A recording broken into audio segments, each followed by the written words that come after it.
Halo, halo adik-adik, gimana kabarnya? Hari ini kakak akan ada materi ya tentang cyberbullying. Dan sebelum itu yang saya hormati Bapak Kepala Sekolah, Bapak Abdul Aziz MSI, dan yang saya hormati guru-guru SD Islam Uji, dan namanya tidak saya sebutkan satu persatu, namun tidak mengurangi rasa hormat kami. Perkenalkan, kami kakak-kakak dari Universitas Bina Sarana Informatika.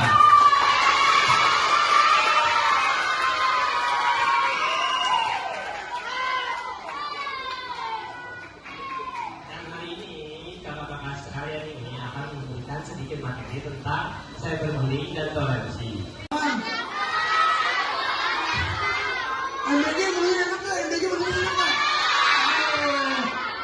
Masih lapar nih kayak dia nih, masih lapar nih.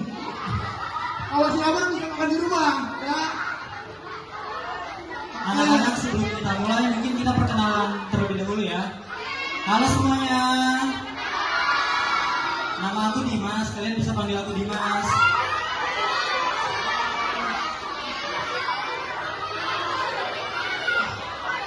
Halo semuanya, nama aku Muhammad Gavin, bisa dipanggil Gavin. Halo Kak Gavin. Jangan Kairi siapa? Kenal. Gavin aja Gavin, oke Gavin. Oke, berarti udah siap nih ya. Udah siap, kita bakal memaparkan materi tentang cyberbullying dan toleransi. Siapa? Aduh, boleh. Nggak boleh. Nggak boleh dari itu ntar bakal mengakibatkan ini salah satunya penyebab adanya fenomena cyberbullying. Pertama itu anonimitas di internet.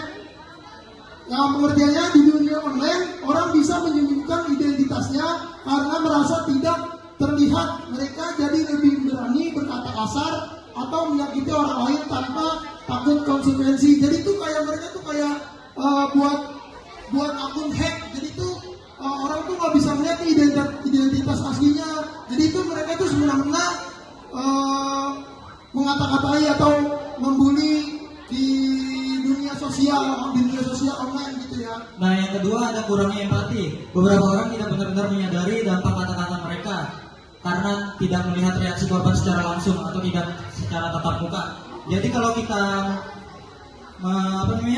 mengetik komen di sosial media itu kita harus memikirkan dampaknya ya teman-teman. Tidak boleh asal, karena itu bakal mengakibatkan kepada orang yang kalian komen itu sendiri. Dan yang ketiga ada tekanan sosial atau ikut-ikutan. Kadang orang melakukan cyberbullying karena ingin diterima dalam kelompok atau mengikuti teman-temannya yang juga melakukan hal yang sama. Atau bahasa kerennya sekarang FOMO, ada yang tahu FOMO? FOMO tuh ikut-ikutan tren. Ya, jangan ikut-ikutan tren. Kalau mau ikut-ikutan tren mah yang positif-positif aja, yang negatif buang. Ya, jangan boleh Siti masih kecil, boleh Sitian. Kalau Siti. Selanjutnya nih ada juga dampaknya. Jadi itu jangan seolah-olah dia tuh ngatain gak ada dampaknya. Ini dampaknya cukup besar bagi mental yang kita kata-katain, mental seseorang yang kita kata-katain.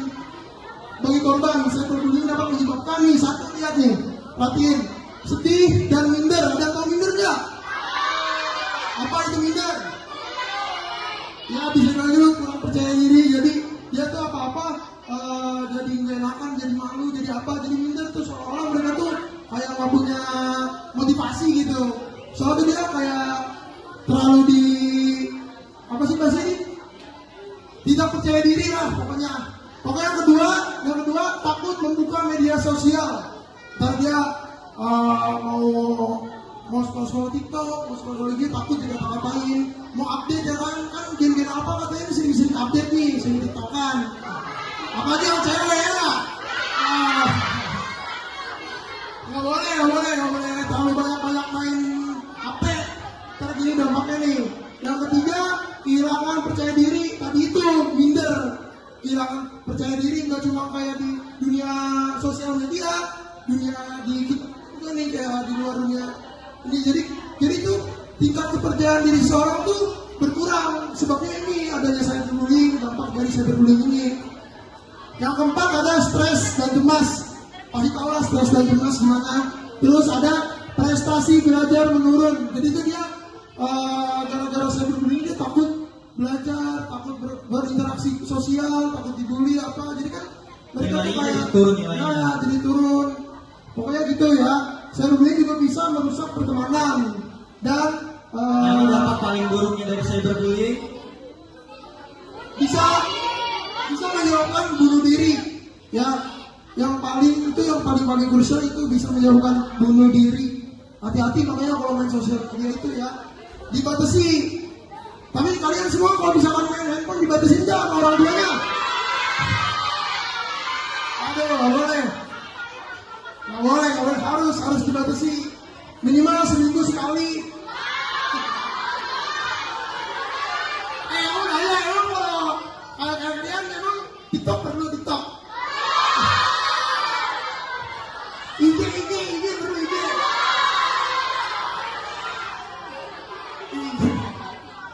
Nih kalau cowok-cowok biasanya main FF ya, main FF.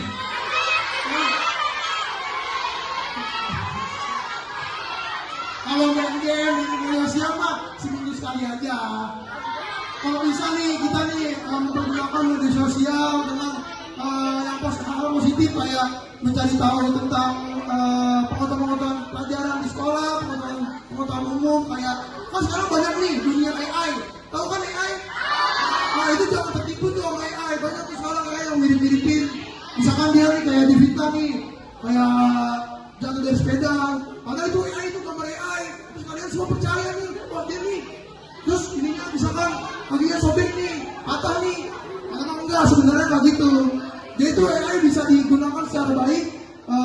Misalnya nih kayak kalian nggak tahu pelajaran kayak matematika, contohnya nih kayak kan banyak sekarang tuh kayak ChatGPT, Dola. Pasti kalian pernah tahu kan Dola? Siapa yang belum pernah pakai AI? Apa AI yang kamu pakai? Apa AI yang kamu pakai? Dola. Ada lagi yang lain? Ada ChatGPT, ada Gemini, apa lagi?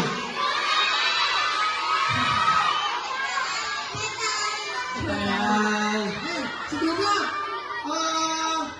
aku ada tebak-tebakan nih. Siapa yang tahu kepanjangan AI? Ada hadiahnya.